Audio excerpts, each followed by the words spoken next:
অক্সফোর্ডের ঘটনায় যখন একেবারে এসএফআই এর বিরুদ্ধে সরব হয়েছেন মমতা বন্দ্যোপাধ্যায়, তারই মধ্যে আজকে পথে নামছে ডিওয়াইএফআই উত্তরবঙ্গে। বেকারত্ব বিরোধী দিবস, যেখানে উত্তরকন্যা অভিযানের ডাক দিয়েছে ডিওয়াইএফআই। কথা বলবো, আমাদের প্রতিনিধি রাজা চট্টোপাধ্যায় রয়েছেন সরাসরি আমাদের সঙ্গে। রাজা, প্রস্তুতি কেমন? দেখো, প্রস্তুতি তুঙ্গে। আমি এই মুহূর্তে দাঁড়িয়ে রয়েছি উত্তরকন্যার সামনে। তোমাকে উত্তরকন্যার সামনে যে প্রথম যে প্রবেশ পথ, সেই প্রবেশ পথের ছবি তোমাকে দেখাচ্ছি। মুড়ে ফেলা হয়েছে প্রবেশ পথে, প্রচুর পুলিশ বাহিনী এখানে মোতায়েন করা হয়েছে। আমি তোমাকে বলবো যে উত্তরকন্যা থেকে 500 মিটার দূরে যেখানে ত্রিস্তরীয় নিরাপত্তা করা হয়েছে, ধাপে ধাপে নিরাপত্তা করা হয়েছে, যাতে কোনো রকমভাবেই ডিওএফআই কর্মীরা যাতে এই ঘটনাস্থলে আসতে না পারে, যাতে প্রবেশ করতে না পারে।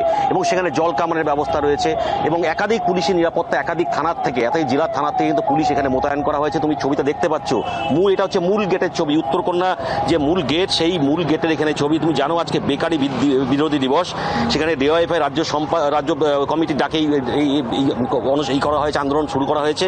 এবং নেতৃত্ব দিচ্ছেন মীনাক্ষী মুখোপাধ্যায় সহ রাজ্যের একাধিক নেতৃত্ব এখানে রয়েছে। তুমি দেখতে পাচ্ছ সেই প্রস্তুতি।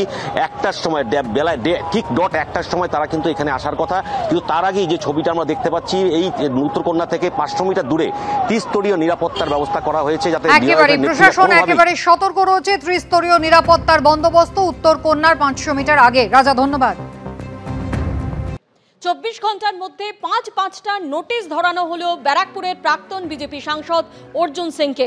আজ দুপুর 2টোর মধ্যে তাকে জগদ্দল থানায় হাজির হতে বলা হয়েছে এবং সঙ্গে নিয়ে আসতে বলা হয়েছে আগ্নেয়াস্ত্র সংক্রান্ত লাইসেন্স এবং মজদুর ভবনের সিসিটিভি ফুটেজ। সরাসরি এই মুহূর্তে আমাদের সঙ্গে রয়েছেন আমাদের প্রতিনিধি ব্রতদীপ ভট্টাচার্য। ব্রতদীপ, আজকে অর্জুন সিং যাচ্ছেন? দেখো, এখনো পর্যন্ত অর্জুন সিংয়ের তরফ থেকে যেটা জানানো হয়েছে যে পুলিশ তাকে আরও একবার থানায় তলব করলেও তিনি আজকে যেতে পারছেন না। দলের কাজে তিনি রাজ্যের বাইরে পাটনায় রয়েছেন। তোমাকে জানিয়ে রাখি, গতকাল থেকে আমরা দেখেছি যে বুধবার রাতের সেই ঘটনা নিয়ে কিন্তু চাপানোতর শুরু হয়েছিল। পুলিশ একের পর এক নোটিশ পাঠাতে থাকে অর্জুন সিংকে, কিন্তু অর্জুন সিং জানিয়ে দেন তিনি অন্য কাজে ব্যস্ত আছেন, তিনি যেতে পারবেন না। পরবর্তীতে গতকাল বিকেলেই কিন্তু জগদ্দল থানার পুলিশ এই মজদুর ভবনে আসে এবং প্রায় ঘণ্টাখানেক অর্জুন সিংকে জিজ্ঞাসাবাদ করে। সেই জিজ্ঞাসাবাদ করার পর পুলিশ চলে যায়, কিন্তু গতকাল রাতেই আবার 9:30টার পরে দেখা যায় পুলিশের তরফ থেকে আরও 3টি নোটিশ পাঠানো হয়েছে।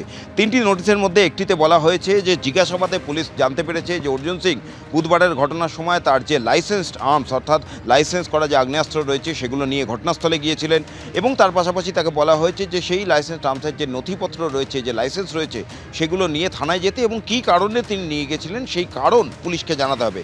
তার পাশাপাশি মজদুর ভবনে সিসি ক্যামেরার যে সমস্ত ফুটেজ রয়েছে, ঘটনার দিনকার, ঘটনার সময়কার, সেই সমস্ত ফুটেজ নিয়ে অর্জুন সিংকে হাজির হতে হবে থানায়।